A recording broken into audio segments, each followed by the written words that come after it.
আপুনি যদি ভিডিঅ'টো চাই কিবা বুজি নাপায় তেনেহ'লে তলত কমেণ্ট কৰি জনাব।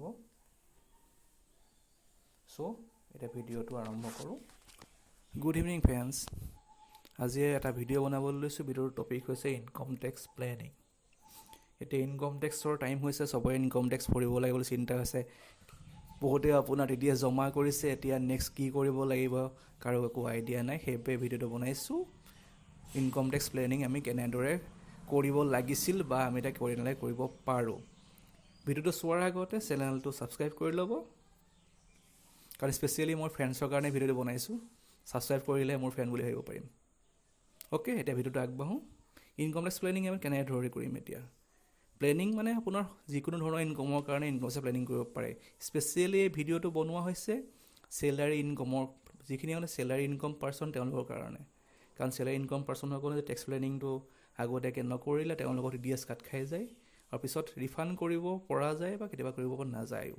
বহুতে আকৌ আপোনাৰ ইনকম টেক্স ৰিটাৰ্ণ ফাইল কৰিব লাগে বুলি গমো নাপায়। TDS দিলে কাহিনী খতম বুলিও বহি থাকে। তেনেকুৱা নহয়, আপুনি TDS জমা দিছে, তাৰপিছত আপুনি ইনকম টেক্স আকৌ ৰিফাণ্ডৰ কাৰণেও এপ্লাই কৰিব পাৰে যদি আপুনি ইলিজেবল হয়।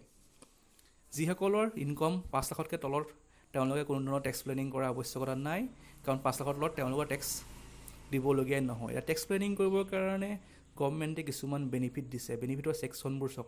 80C যোনটো ছেকশ্যন আছে সেইটো ছেকশ্যন সাধাৰণতে চবে জানেই।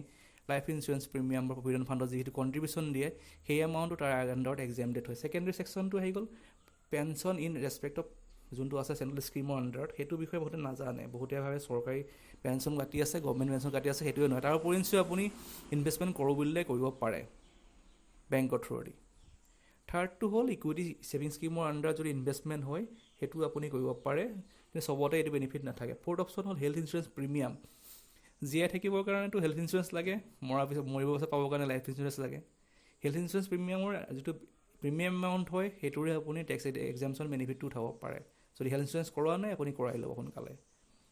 তেতিয়া আপুনি তাৰ যোনটো প্ৰিমিয়াম দিলে হেল্থ ইঞ্চুৰেঞ্চ কভাৰেজো পালে, লগতে আপোনাৰ টেক্স এক্সামশ্যনো কৰিব পাৰিব। বহুতসকলে কৈছে কৰোৱা নাই, যিসকলে কৰোৱা নাই এতিয়াও টাইম আছে, আপুনি কৰাওঁ বুলিলে কৰাই ল'ব পাৰিব। পিছত যিটো এমাউণ্ট TDS কাটিছে সেইটো ৰিফাণ্ডেবল হৈ যাব আপোনাৰ ৰিটাৰ্ণ ফাইল কৰিলে। তাৰ পিছৰ ছিষ্টেমটো হৈছে যদি আপোনাৰ কোনোবা পাৰ্চনৰ মেডিকেল ডিচেবিলিটি আছিলে, তাৰ এক্সপেনচেছ যোনটো হয় যদি আপোনাৰ প্ৰপাৰ ৰিচিভ আছে তাৰো ৰিফাণ্ড আপুনি পাই যাব। ছেকেণ্ডাৰী কণ্ডিশ্যন এটা আহিলে interest on loan for higher education. যদি আপোনাৰ ল'ৰা ছোৱালী পঢ়া উচ্চ শিক্ষাৰ নামত যদি কিবা লোন লৈছে, যিটো লোনৰ ইণ্টাৰেষ্ট হয়, এই ইণ্টাৰেষ্টটো আপুনি ইয়াত এক্সামটেড হয়। যিটো আপুনি এনুৱেল ইণ্টাৰেষ্ট হ'ব অন লোন সেইটো আপোনাৰ এক্সামটেড হ'ব। সেইটো ক্লেইম কৰিলে আপুনি পাই যাব। যদি আপুনি ফাইনেন্সিয়েলি ক্লেইম কৰা নাই, আফটাৰ ডেট এছেছমেণ্ট টাইমত ক্লেইম কৰিলেও আপুনি পাই যাব। Secondary condition interest on housing loan. Housing লোনৰ ক্ষেত্ৰতো একে কথা এপ্লিকেবল হয়। যিমান টকা আপুনি ইণ্টাৰেষ্ট দিয়ে সেই এমাউণ্টটো ছেইম এমাউণ্টটো আপুনি এক্সামশ্যন কৰিব পাৰে। তাৰপিছত কণ্ডিশ্যন হ'ল ডনেশ্যন। ডনেশ্যন যদি আপুনি দিয়ে যিকোনো অৰ্গেনাইজেশ্যন বা পলিটিকেল পাৰ্টি বা কোনো ছেক্টৰ, তেতিয়া সেই ডনেশ্যন এমাউণ্টখিনিও আপোনাৰ এক্সামটেড হয়। কিছুমান জেগাত 50% এক্সামটেড, কিছুমান জেগাত 100% এক্সামটেড হয়।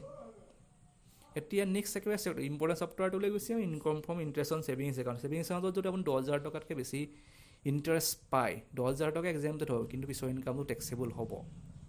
এতিয়া লাষ্ট চেপ্টাৰত আহিছোঁ আদাৰ ইনকম টেক্স প্লেনিং। এইটো মানে হ'ল আপুনি FD এটা কৰিলে, FD এগেইনষ্টত আপুনি ইণ্টাৰেষ্টটো পাব। কিমান টকা পাব যদি প্লেনিং নকৰে। আপোনাৰ ইনকম ধৰি লওক আছিলে 5,50,000, আপুনি 50,000 টকাৰ কাৰণে টেক্স প্লেনিং কৰিলে, ইনকমটো বিল' 5 লাখ গুচি আহিলে। কিন্তু যদি আপোনাৰ FD ইণ্টাৰেষ্টটো গৈ বেছি হৈ গ'লগৈ, 5,10,000 হৈ গ'ল, তেতিয়া আপুনি এইফালে 12,500 আৰু ৰিমেইনিং 10,000 ওপৰত 20% ইণ্টাৰেষ্ট ভৰিব লাগিব, উইথ ইনকম টেক্স ভৰিব লাগিব।